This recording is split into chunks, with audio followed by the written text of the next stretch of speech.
خاص بات جس کی طرف بھی میرا ذہن بھی منتقل ہوا ہے وہ آج اس میں یوں سمجھیے کہ اضافی طور پر آپ کے سامنے رکھوں گا۔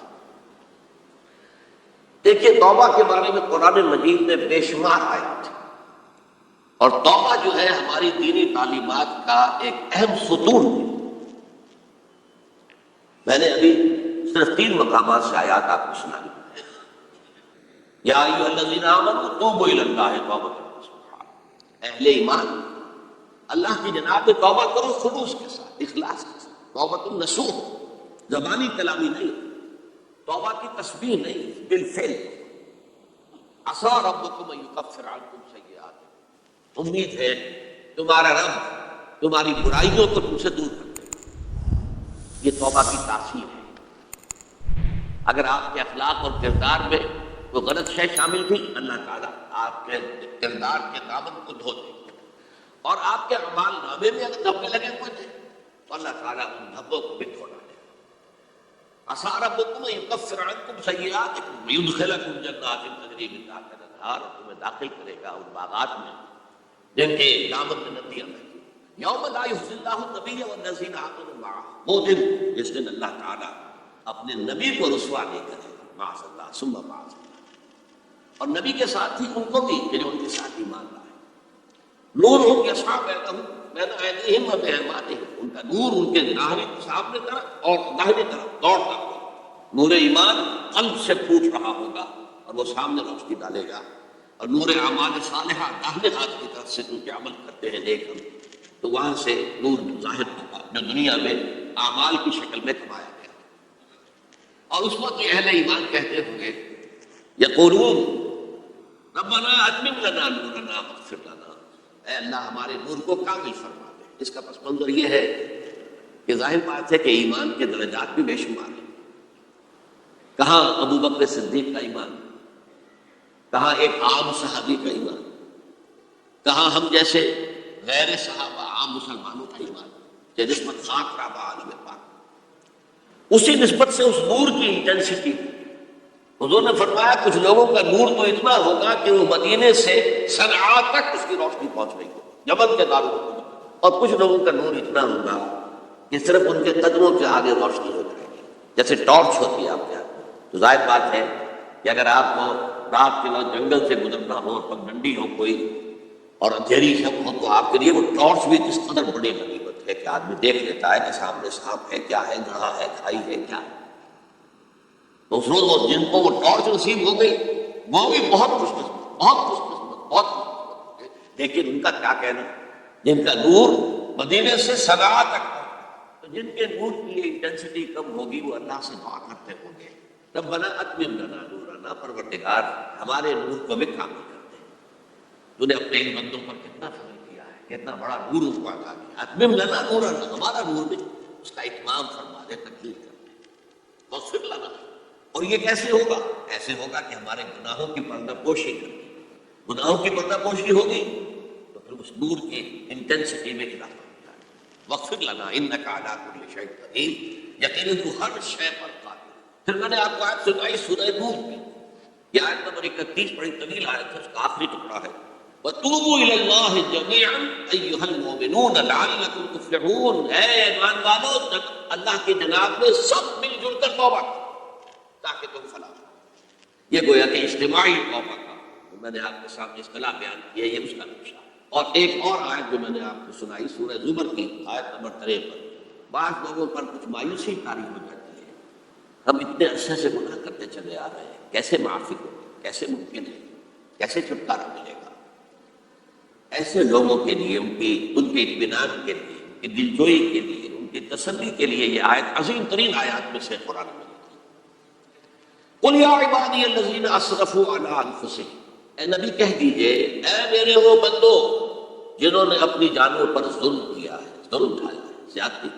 تم گناہ کرتے رہے ہو تو اپنی جان پر ظلم کیا ہے، میرا تو کچھ نہیں بگڑا۔ اللہ تو غنی ہے، اس کی تو سلطنت میں کوئی کمی نہیں آتی۔ ایک حدیث قدسی میں الفاظ آئے ہیں، میرے بندو اگر تم سب کے سب، اولکم وآخرکم وانسکم وجنکم، تمام انس و جن اور اولین سے لے کر آخرین تک، کسی بدترین انسان جیسے فاسق و فاجر ہو جائے سب ابلیس بن جائیں تب بھی میری سلطنت میں کوئی کمی نہیں. اور اگر تم سب کے سب اولین و آخرین و انس اور جن سب مل کر جو متقی ترین انسان ہو سکتا ہے ویسے بن جاؤ، ابو بکر صدیق بن جاؤ، تب بھی میری سلطنت میں کوئی اضافہ نہیں. تو اللہ تعالیٰ کا تو کچھ بگڑتا نہیں ہے. انسان گناہ کرتا ہے تو اپنا نقصان. قل یا عبادی الذین اسرفوا علی انفسہم، کہہ دیجئے اے نبی، اے میرے وہ بندو جنہوں نے اپنی جانوں پر ظلم کیا ہے، ستم کیا ہے، ظلم اٹھایا ہے، لا تقنطوا من رحمت اللہ. میں آج بعض حدیثیں اس موضوع پر آپ کو سناؤں گا، عجیب چشم کشا حدیثیں. میں نے چونکہ اس موضوع پر گفتگو کرنی تھی تو میں نے کچھ اس مرتبہ احادیث کا تفحص کیا. تو واقعہ یہ ہے کہ بعض احادیث پڑھ کر خود میری جو ہے میرے علم میں اضافہ ادھر میری توجہ آج تک نہیں گئی. لا تقنطوا من رحمت اللہ، اللہ کی رحمت سے مایوس مت ہو. ان اللہ یغفر الذنوب جميعا، اللہ تعالیٰ تمام کے تمام گناہ معاف کرتا ہے. اللہ تعالیٰ کی قدرت ہے، اللہ کا اختیار ہے، اللہ کا فیصلہ ہے، لہذا مایوس نہ ہو. اصلاح احادیث تو میں بعد میں آپ کو سناؤں گا، اس سے پہلے اس کا فلسفہ سمجھ لیجیے اصل میں کیا ہے. دیکھیے، ایک ہے طبیعی اعمال، فزیکل. ان کا ہم دنیا میں اصول یہ دیکھتے ہیں کہ اس کے نتائج ناقص اور اسے چھٹکارا نہیں مل سکتا. آپ نے سنکھیا کھایا ہے تو مریں گے. چائے کھانے کے بعد آپ نے خودکشی کا ارادہ کیا، سنکھیا کھا لیا، اب چاہے آپ پر ندامت ہو، پشیمانی ہو، پریشانی ہو، توبہ کرے، بچنے کا کوئی سبب نہیں بن رہی. اللہ یہ کہ اللہ تعالیٰ جو ہے اپنی معجزانہ کسی قدرت سے اس عمل کا جو طبعی نتیجہ ہے اس کو نکلنے سے روک. آگ کی فطرت ہے کہ وہ جلاتی ہے. اللہ کے حکم کے تحت حضرت ابراہیم کو اس نے نہیں جلایا، یا نار کونی بردا وسلام علی ابراہیم. لیکن یہ ہمیشہ نہیں ہوتا، یہ تو ایک دفعہ ہو گیا بس. اللہ جب چاہے اب بھی کر سکتا ہے، لیکن یہ روز روز نہیں ہوتا. روز روز جو بھی فزیکل لاز ہیں وہ چل رہے ہیں. اگر وہ نہ چلے تو کوئی سائنس پاسبل ہی نہ ہو، کوئی ٹیکنالوجی ممکن ہی نہ ہو. یہ تو فزیکل کیمیکل لاز جو ہے ان کا دوام ہے جس کی وجہ سے یہ ساری سائنس اور ٹیکنالوجی اب کہاں سے کہاں پہنچ رہی ہے کہ عروج آدم خاکی سے انجم صحبے جاتے ہیں کہ یہ ٹوٹا ہوا تارا کہیں وہی کامل نہ بن جائے. تو یہ توبہ جو ہے فزیکل اعمال میں مفید نہیں ہے. چاہے آپ پر یہ احساس میں کیا کر بیٹھا، کیا میں نے کیا، کیوں میں نے کھا لیا، یہ سب کیا، تو توبہ سے کرے. جو اخلاقی اعمال ہیں ان کا قانون یہ نہیں ہے. اخلاقی اعمال کے نتائج ختم ہو جاتے ہیں توبہ کے ساتھ. یہ ایک بہت بڑا قانون ہے، بہت بڑا قانون. ایسا نہیں ہے کہ کسی گناہ سے انسان کی فطرت میں کوئی ایسی مستقل کجی واقع ہو جائے کہ جس کی اصلاح کی کوئی صورت ہی نہ ہو. بڑے سے بڑے توبہ کرو، خلوص سے دل سے کرو.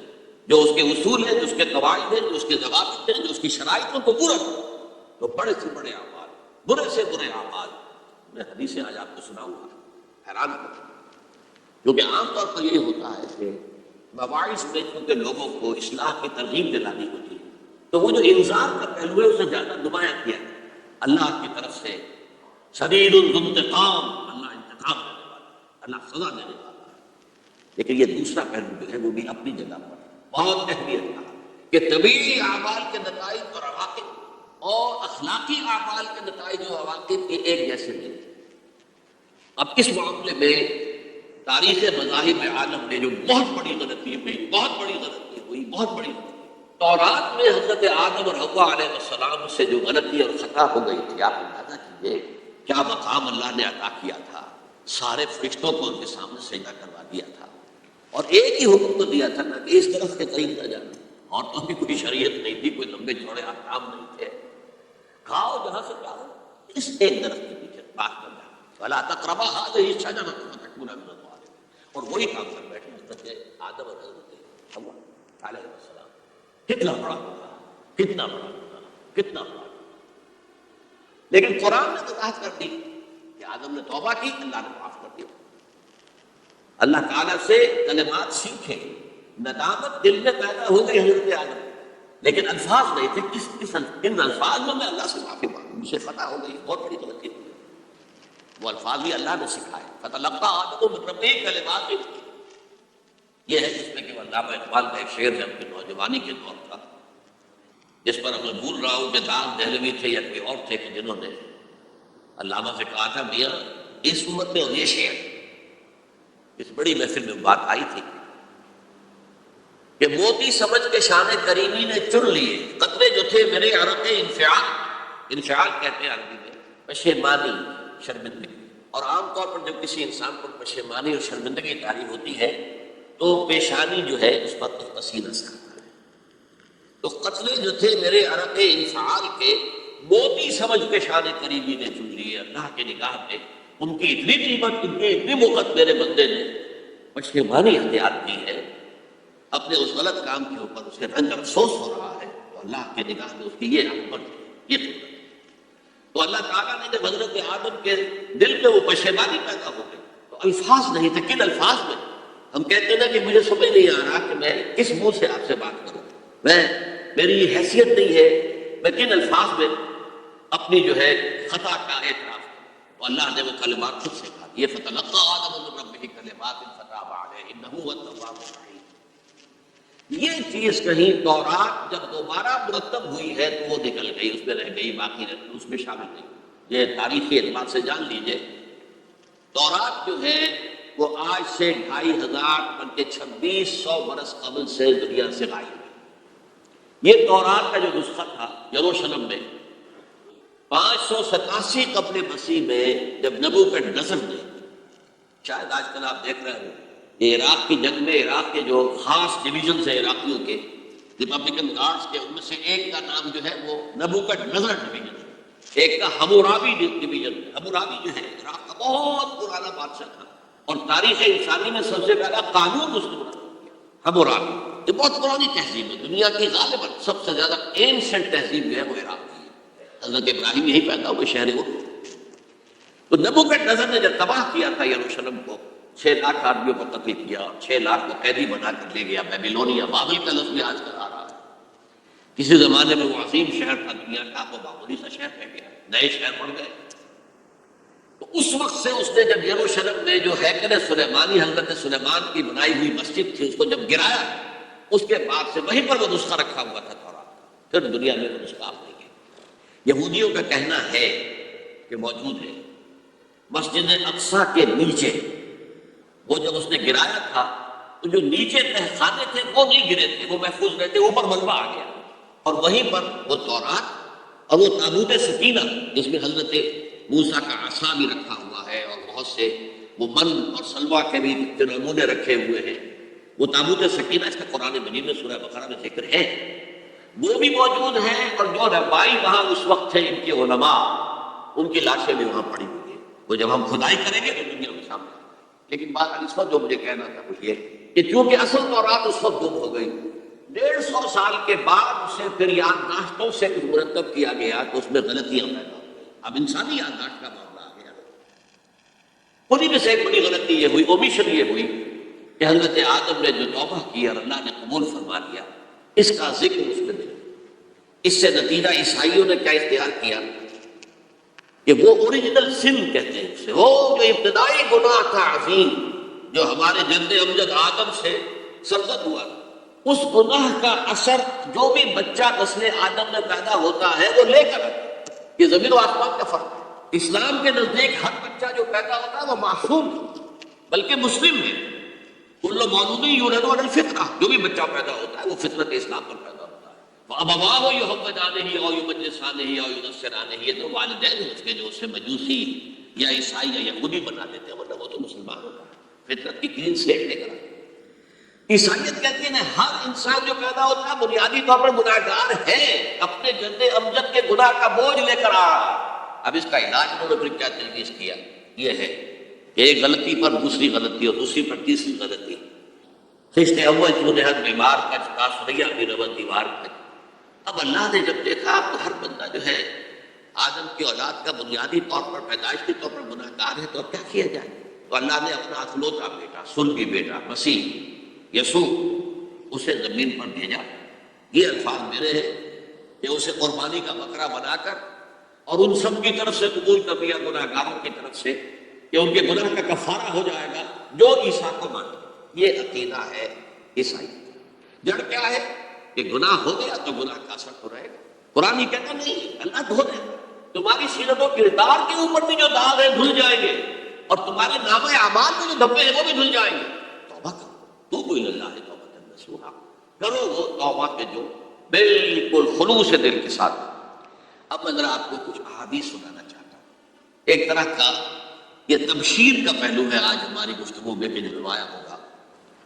یہ بات احادیث تو چھوٹی چھوٹی ہے اور یہ بہت مرتبہ میرے گفتگو میں آ چکی ہے، صرف اس وقت حوالہ دے کر گزر جاؤں گا۔ یہ ترمذی اور ابن ماجہ میں حضرت انس بن مالک رضی اللہ تعالیٰ عنہ سے روایت ہے، حضور نے فرمایا کل بنی آدم خطاؤون وخیر الخطائین التوابون، تمام بنی آدم خطا کار ہیں۔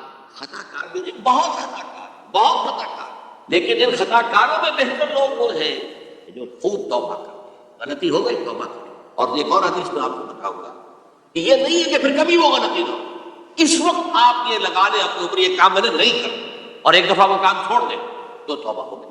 پھر اگر کچھ عرصے کے بعد پھر کہیں آپ جذبات کے رو میں بہہ گئے، پھر کہیں کو برے اثرات جو ہے وہ پڑے، پھر غلطی کی بات پھر ہو گیا، تب واپس اسی لیے کا بار بار بار بار بار بار توبہ کرنا۔ تو کل بنی آدم خطاؤون وخیر الخطائین التوابون۔ دوسری حدیث یہ بھی ابن ماجہ اور بہقی میں ہے، حضرت عبداللہ بن مسعود رضی اللہ تعالیٰ عنہ، التائب من الذنب کمن لا ذنب له، گناہ سے توبہ کرنے والا ایسے ہے جیسے اس نے کبھی گناہ کیا ہے۔ دھل جاتی ہے، تختی دھل گئی، بچے نے تختی لکھی تھی اس کو دھو دیا، ختم ہو گئی۔ ایک حدیث تو پڑھ کر میں بھی چونکا، یہ اصل میں اسلوب ہے بیان کا، بتانے کے لیے کہ تمہارے دلوں کے اندر مایوسی کا غلبہ نہ ہو جائے۔ مایوس اصل میں جو ہے مایوسی یہ ابلیسیت ہے، نوٹ کر لیجیے اس کو۔ مایوسی ابلیسیت کی کا عکس، مبلس کہتے ہیں کسے جو مایوس ہو گیا۔ ابلیس سب سے بڑھ کر مایوس کہتا ہے ابلیس، اسے معلوم میرا چھٹکارا تو نہیں ہے، لہذا میں جتنوں کو اپنے ساتھ لے کر جہنم پہ جھونک دوں، یہی میری کمائی ہے، میں نے تو بچنا نہیں۔ تو ابلیس کہتے ہیں اس کو جو انتہائی مبلس، جو رحمت خدا بندی سے مایوس ہو چکا۔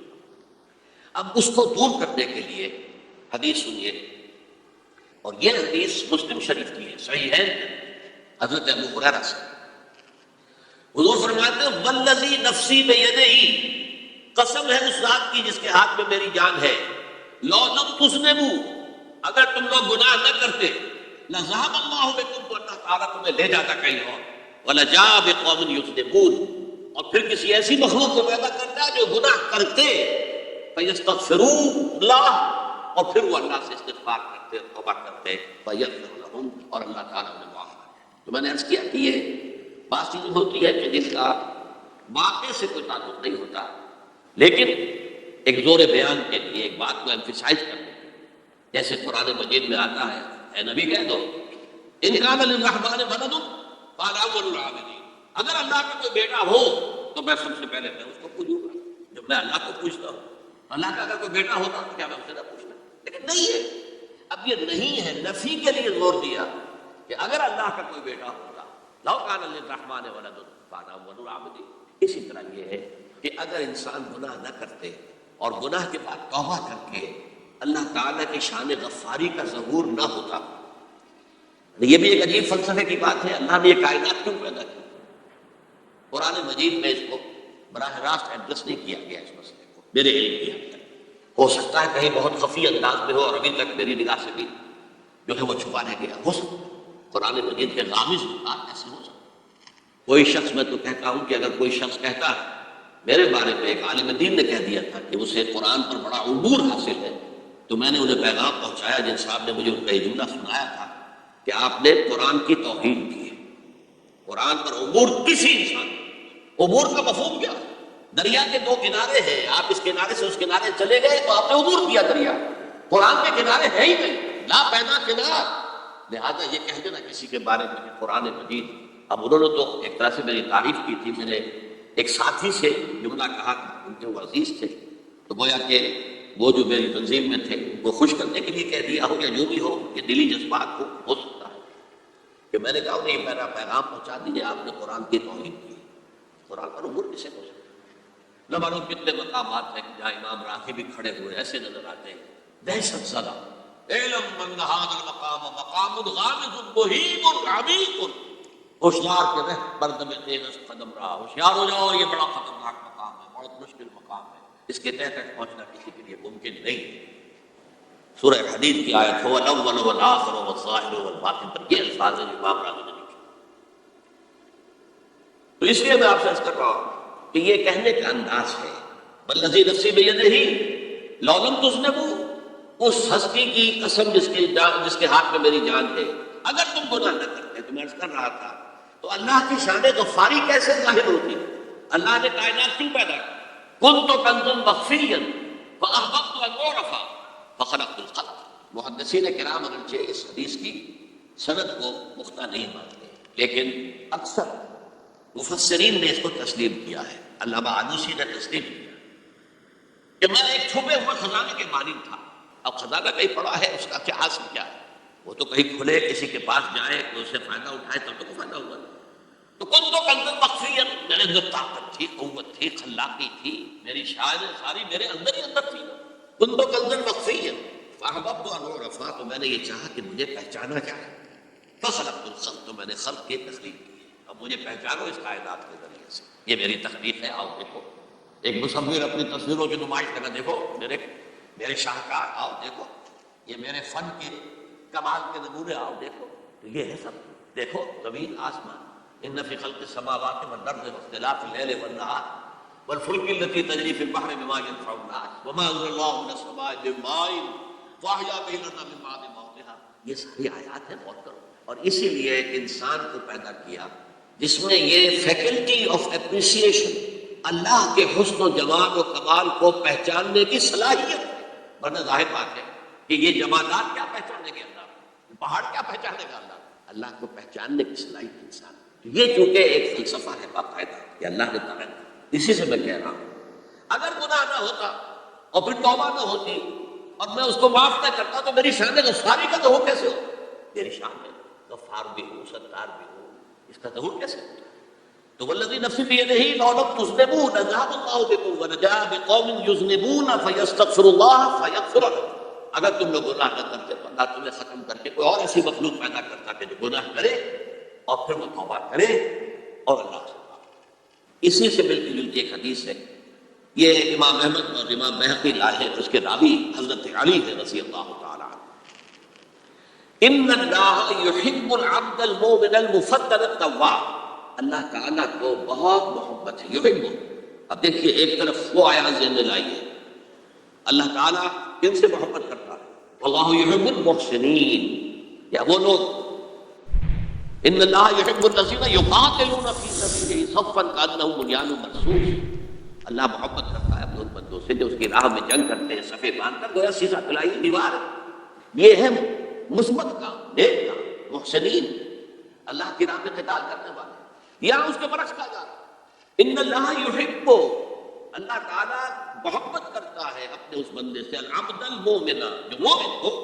اس کی ایک اور بڑی پیاری حدیث آئے گی، المفتن التواب، جو بہت فطروں میں مبتلا ہو جاتا ہو اور پھر بہت توبہ کرتا ہو. مفتن التواب، لیکن ساتھ ہی پلٹتا ہو، رجوع کرتا ہو، پھر اللہ کے حضور میں حاضر ہوتا ہو، پھر معافی مانگتا ہو. اللہ تعالیٰ کا اپنا ایسا بندہ بہت پسند. اب میں کچھ اور حدیثیں آپ کو سنا رہا ہوں. توبہ کا دروازہ دو اعتبارات سے کہا گیا ہے کہ ایک وقت آنے پر بند ہو جاتا ہے. ایک حدیث کے تو الفاظ میں نوٹ کر کے نہیں لایا کہ اللہ تعالیٰ نے توبہ کا ایک دروازہ اتنا چوڑا کھلا رکھا ہوا ہے کہ جس کو عبور کرنا جو ہے وہ سال ہر سال میں ممکن ہو، اور یہ بند نہیں ہوتا جب تک کہ سورج مغرب سے طلوع نہ ہو جائے. یہ قیامت کی جو آخری، قریب قیامت کی جو آخری نشانیاں ہے ان میں سے وہی حدیث میں آپ کو سنا رہا ہوں. عن ابی ہریرہ رضی اللہ تعالی عنہ، اور یہ مسلم شریف کی روایت ہے، من تاب قبل ان تطلع الشمس من مغربها تاب اللہ علیہ. سورج کے مغرب سے طلوع ہونے سے قبل تک جو لوگ توبہ کریں گے اللہ تعالیٰ ان کی توبہ قبول کر لیں گے. البتہ جب وہ قیامت کی وہ نشانی ظاہر ہو جائے کہ سورج مغرب سے طلوع ہو رہا ہے، اب دروازہ توبہ کا بند ہے. اب اس کے بعد اگر توبہ کوئی کرتا ہے تو اللہ تعالیٰ اس کی توبہ کو قبول نہیں کرے گا. یہ تو اجتماعی سطح پر ہوئی. انفرادی سطح پر عن عبداللہ بن عمر رضی اللہ تعالی عنہما عن النبی صلی اللہ علیہ وسلم قال ان اللہ عز وجل یقبل توبۃ العبد ما لم یغرر، یہ ترمذی میں ہے حضرت عبداللہ بن عمر رضی اللہ تعالیٰ عنہ سے کہ اللہ تعالیٰ اپنے بندے کی توبہ قبول کرتا ہے جب تک کہ وہ جسے ہم کہتے ہیں گھنگرو نہ بولنے لگے حلق کے اندر، جبکہ نزع عالم نزع ہو اور جان جو ہے وہ آ کر پھر یہاں اٹکتی ہے، تو اس وقت تک دروازہ کھلا ہے توبہ کا۔ لیکن جب یہ شکل ہو گئی تو دروازہ کھلا۔ یہ انفرادی سطح پر ہو گیا، جب آپ کے موت کے آثار اتنے واضح ہو گئے کہ اب جا رہے ہیں، اب توبہ کریں گے تو توبہ قبول نہیں۔ اجتماعی سطح پر جب قیامت میں ہے اس کی وہ گھڑی آ گئی کہ سورج مغرب سے طلوع ہو گیا، اب توبہ کرنا۔ ایک اور حدیث ہے جو میں نے بہت مرتبہ اس کا ترجمہ تو آپ کو بہت دفعہ سنایا ہے، آج میں چاہتا ہوں اس کو پورے متن کے ساتھ آپ کے سامنے رکھوں۔ یہ حضرت انس بن مالک رضی اللہ تعالیٰ عنہ سے مروی روایت ہے جو حضور کے خادم خاص تھے، اور یہ متفق علیہ بھی ہے، یعنی بخاری میں بھی ہے، مسلم میں بھی ہے، لیکن تھوڑا سا فرق ہے الفاظ کا۔ تو جو مسلم شریف کی روایت ہے اس کے الفاظ کیا ہے؟ للہ اشد فرحا بتوبۃ عبدہ حین یتوب الیہ، جان لو اللہ تعالیٰ کو زیادہ خوشی ہوتی ہے اپنے کسی گناہ گار بندے کی توبہ سے جب کہ وہ توبہ کرتا ہے۔ کس سے زیادہ ہوتی ہے؟ اس کی ایک تمثیل کی، من احدکم، ایک ایسے شخص سے بھی زیادہ بڑھ کر خوشی ہوتی ہے کان علی راحلتہ بارض الفرات، کہ جو بہت ہی دور دراز کے اور سنسان علاقے میں سفر کر رہا تھا، فانتهلفت منہ، اس کی سواری جو ہے گم ہو گئی، وعلیہا طعامہ وشرابہ، اسی پر اس کا کھانا بھی تھا اور پانی بھی تھا، اونٹنی پر سفر کر رہا تھا، اسی پر ہوتا ہے راحلہ جو ہے راستے کا سامان۔ اچانک کہیں بیٹھا ہے تھوڑی دیر کے لیے سستانے کے لیے، کہیں اونٹ آ گئی اور اونٹنی صاحب آئی، اب آنکھ کھلی اور اس نے دیکھا، فَأَيَّسَ مِنْهَا، تلاش کر کر کے مایوس ہو گیا کہیں اونٹنی کا سراغ ہو۔ اب ظاہر بات ہے کسی صحرا میں یہ کیفیت، اس کا مطلب کیا ہے؟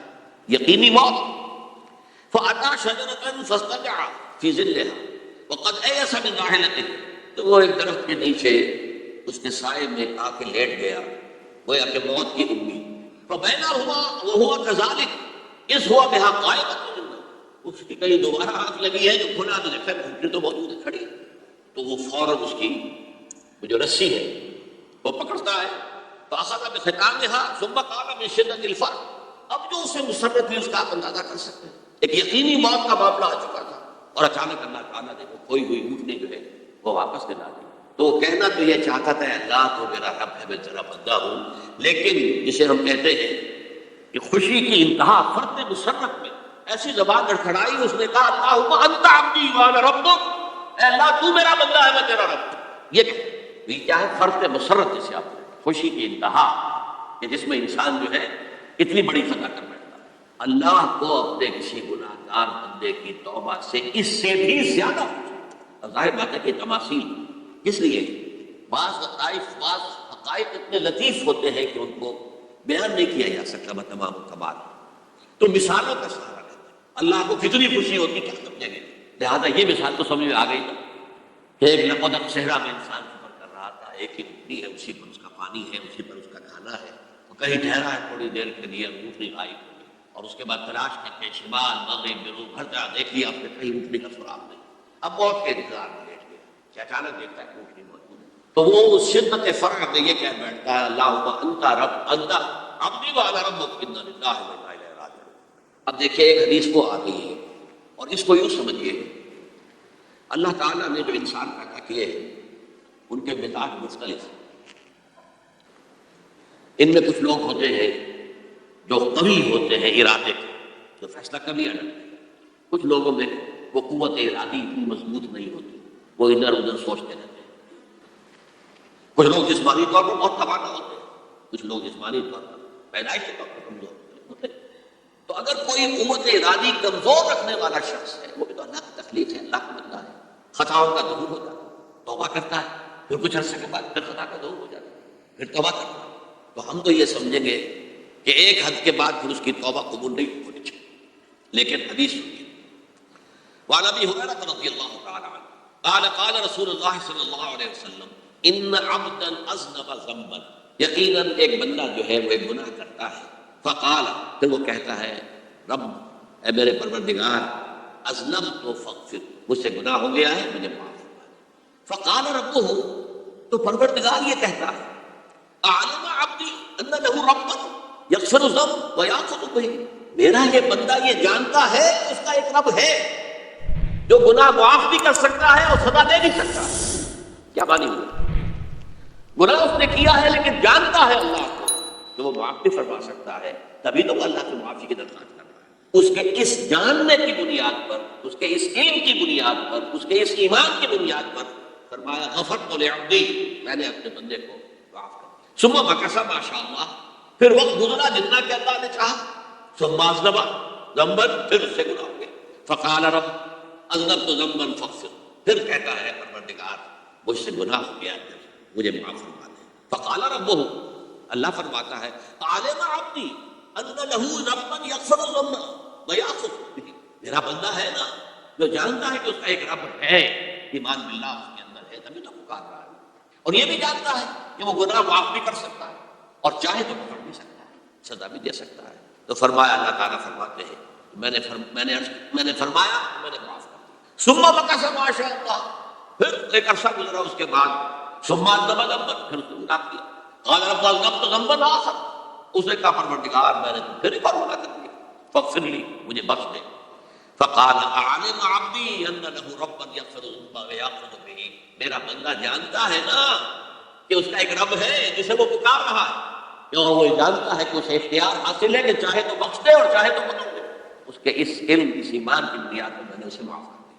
ایک اور حدیث میں نے چونکہ اس گفتگو کے لیے ان احادیث کا تفحص کیا ہے، یہ تو بہت ہے حدیثیں، میں نے ان میں سے کچھ چنی۔ ہمارے پاس واعظ ناصح وہ بھی کسی شخص کو روکتے رہے، برائیوں سے روکتے رہے، نہیں رکتا، تو کہیں غصے میں آ کے اللہ تجھے کبھی معاف نہیں کرے، یہ کتنا بڑا جرم ہے، اس کا اندازہ کیجیے سب۔ تو میرے بندے کو میری رحمت سے مایوس کر رہا ہے، کتنا بڑا جرم ہے، اس کا اندازہ کیجیے۔ یہ مسلم شریف کی روایت ہے عن جندب، حضرت جندب رضی اللہ تعالیٰ عنہ سے، ان رسول اللہ صلی اللہ علیہ وسلم حدث، کہ اللہ کے رسول صلی اللہ علیہ وسلم نے ایک واقعہ بیان کیا، ان رجلا قال، کہ ایک شخص نے یہ کہا، واللہ لا یغفر اللہ لفلان، کہ خدا کی قسم اللہ تعالیٰ فلاں شخص کو کبھی معاف نہیں کرے، وان اللہ تعالیٰ قال، اس پر اللہ تعالیٰ نے یہ فرمایا، منزل الذی یتعالی علیہ، یہ کون ہے جو میرے اوپر حکومت کرنے والا آ گیا، جو میری طرف سے حکم لگا رہا کہ میں کبھی معاف نہیں کروں گا۔ منزل الذی، کون ہے وہ شخص، الذی یتعالی علیہ انی لا اغفر لفلان، کہ میں فلاں شخص کو کبھی معاف نہیں کروں گا، قد غفرت لفلان، اس کو تو میں نے معاف کر دیا، واحبطت عملہ، اس شخص کے تمام اعمال میں نے ضائع کر دیے کہ تم نے میرے بندے کو مایوس کیا۔ یہ ہے جرم کی انکار۔ تو توبہ کی دعوت دیتے رہو، توبہ کے لیے لوگوں کو آمادہ کرتے رہو، توبہ جو ہے اس کے لیے ترغیب دیتے رہو، اللہ تعالیٰ معاف فرمانے والا۔ اب آخری حدیث سنا رہا ہوں، یہ تو بہت ہی عجیب حدیث ہے اور متفق علیہ، بخاری اور مسلم دونوں میں۔ حضرت ابو سعید الخدری رضی اللہ تعالیٰ عنہ جو ہے اس کے راوی، حضور نے فرمایا کانا فی من کانا قبلکم رجل قتل 99 نفسا، تم سے پہلے جو امت تھی بنی اسرائیل ان کا ذکر ہے، اس میں ایک آدمی ایسا تھا جس نے 99 قتل کیے تھے۔ اب آپ اندازہ کیجئے کتنا بڑا گناہ کبیرہ ہے قتل۔ قرآن مجید میں آتا ہے فکانما قتل الناس جميعا، اگر ایک انسان کو بھی ناحق قتل کر دیا گیا تو یہ ایسی ہے گویا کہ اس نے پوری نوع انسانی کو قتل کیا، اس نے 99 قتل کیا۔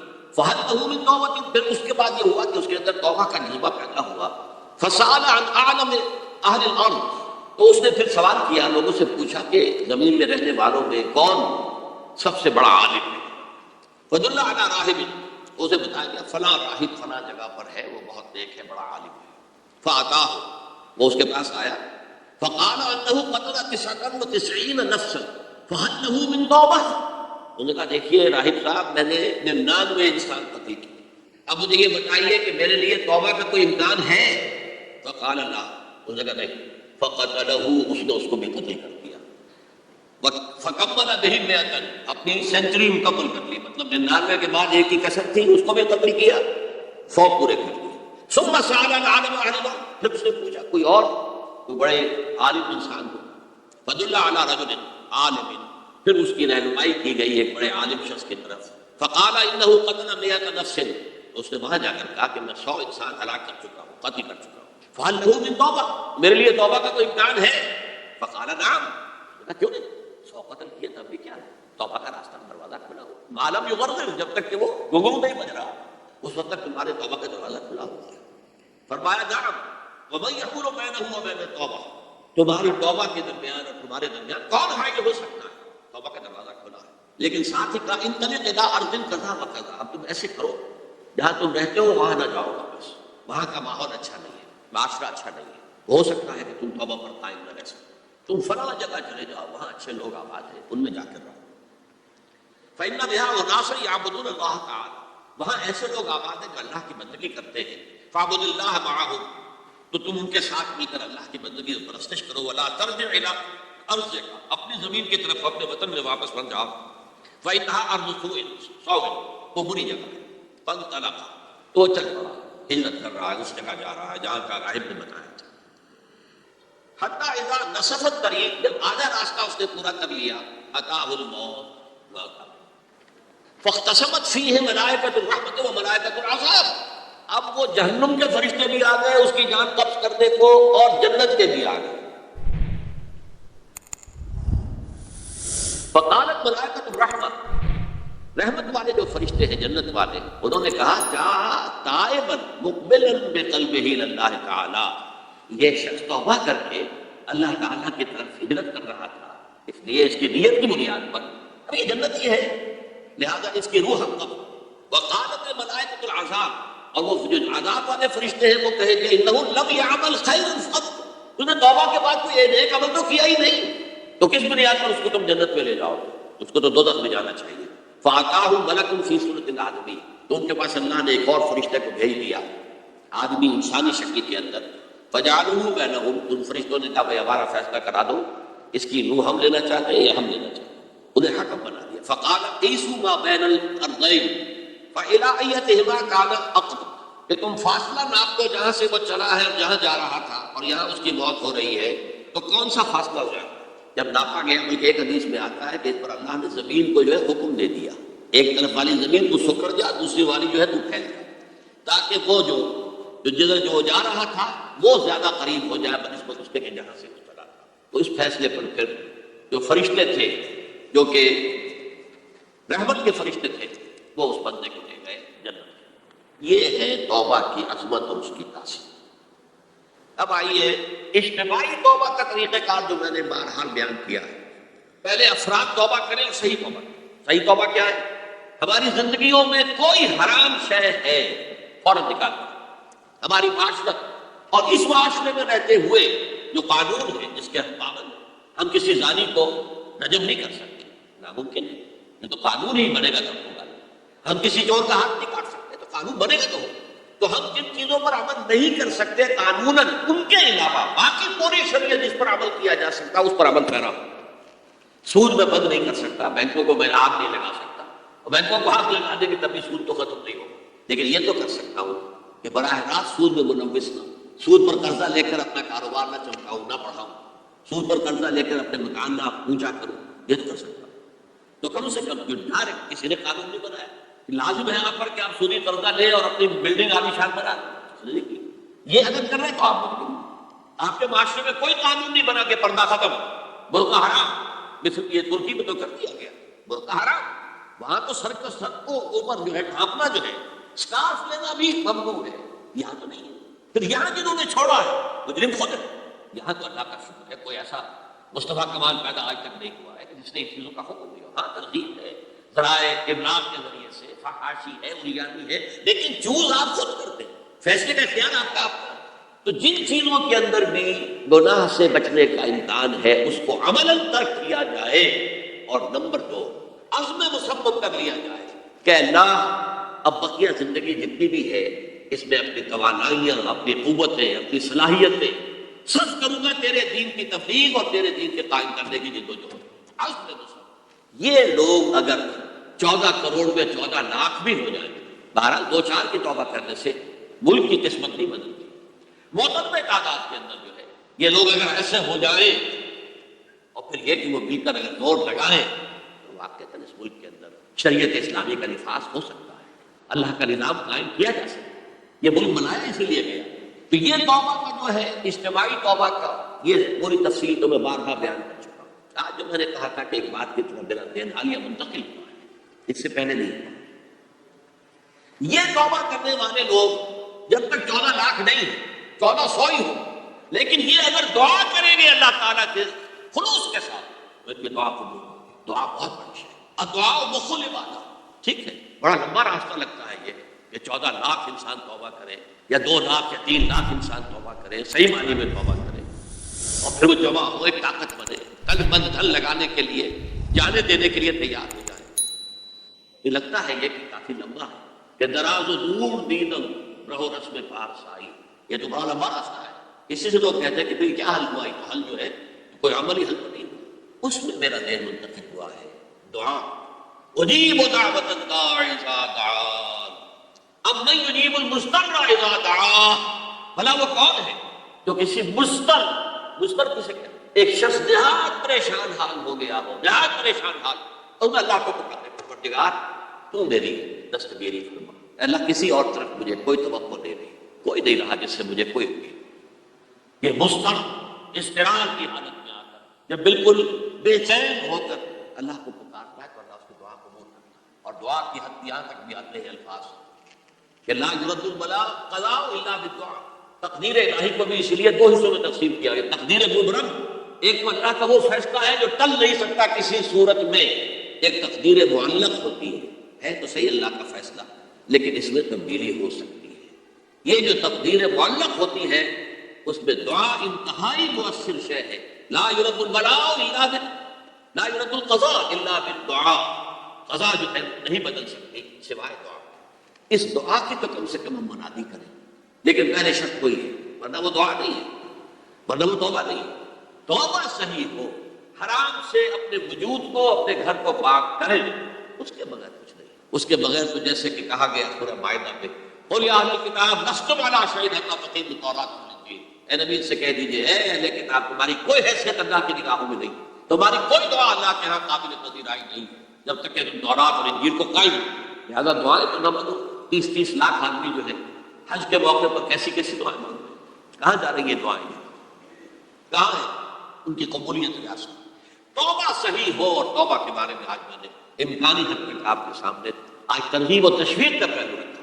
مایوسی اس کو کہا بھی جاتا ہے، مایوسی کفر، اور میں نے آپ سے کہا کہ لا تقنطوا من رحمت اللہ ان اللہ یغفر الذنوب جميعا، 99 قتل کیے ہو، 100 قتل کیے ہو تو بھی توبہ کرو گے تو اللہ توبہ قبول فرمائے، اور کس شان کے ساتھ قبول فرمائے گا اس حدیث کے اندر آیا، متفق علیہ حدیث، صحیح بخاری اور صحیح مسلم کے اندر۔ تو اگر ہم اس توبہ کی بنیادی کریں نمبر 1، اور جو لوگ توبہ کریں صحیح معنی میں ایک کرتو جدوجہد شروع کر دیں اللہ کے دین کے قائم کرنے کی جدوجہد، اس میں پیچھے نہ رہے، لیکن اس اسنا میں جو دعائیں وہ کرے گئے تھا انہوں نے یہ ملک ہمیں عطا کیا تھا، ہم نے اپنے دور بازو سے اسے نہیں حاصل کیا، یہ سلطنت خدا داد کا، اور اے اللہ ہے خاص ہے خاصان رسول وقت دعا ہے امت میں تیری آپ یا جب وقت، میں اپنے احساسات جو ہے آپ کے سامنے الفاظ میں بیان نہیں کر سکتا۔ یہ جب یروشلم کی تباہی ہوئی تھی جس کا میں نے ذکر کیا ہے، 6 لاکھ انسان قتل ہوئے تھے اور 6 لاکھ کو نبوکدنضر جو تھا وہ ہاک کر بھیڑوں بکریوں کی طرح بیبیلونیا لے گیا تھا، اس سے پہلے کتنے ہی نبی اہل کتاب کے وہ کہتے رہے تھے کہ ہوش کرو توبہ کر لو، بلکہ ایک جگہ کے الفاظ یہ ہے درخت کی جڑ پر کلہاڑا رکھا جا چکا ہے اب بھی ہوش میں آ جائے، ہوش میں نہیں۔ دنیا پرستی جو بھی ان کے نفس پرستی جو بھی ان کے اوپر مسلط ہو چکی تھی اس نے انہیں توبہ نہیں کیا، تباہی و بربادی ہو گئی۔ آج ہماری نگاہوں کے سامنے عراق کے ساتھ کیا ہو رہا ہے، بغیر اس کے کہ کوئی جرم ہوتا، بغیر اس کے ہم تو بڑے بڑے جرم کر چکے ہیں ان کی نگاہ میں۔ نان پرولیفریشن ٹریٹی جو ہے اس کے خلاف ہمارا عمل جا رہا ہے پوری دنیا کے اندر، کہا کہ ہم اس کو ایٹمی صلاحیت کو نہیں پھیلنے دیں گے۔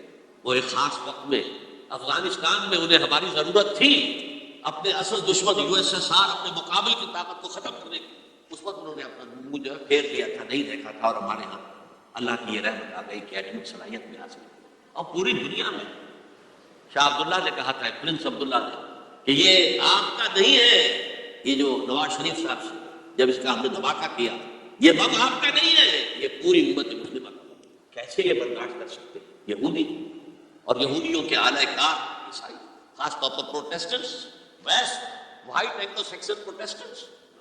تو سمجھ لیجئے کہ پاکستان کی جڑوں پر بھی تیشہ رکھا جا چکا۔ یہ میرے احساسات کی اس سے کم میں تعبیر ہو نہیں سکتی، لیکن اب بھی امکان ہے، ابھی کا توبہ کرو، توبہ کراؤ، مل جل کر طاقت بنو، کوشش کرو کہ یہاں اسلام کا نظام آ جائے، اور اس اسنا میں بھی دعا کرو اللہ تعالیٰ سے کہ اللہ ہمیں مہلت عطا فرما دے، ہمیں کچھ اور مہلت عطا فرما دے، اے اللہ ہمیں کچھ اور مہلت عطا فرما دے۔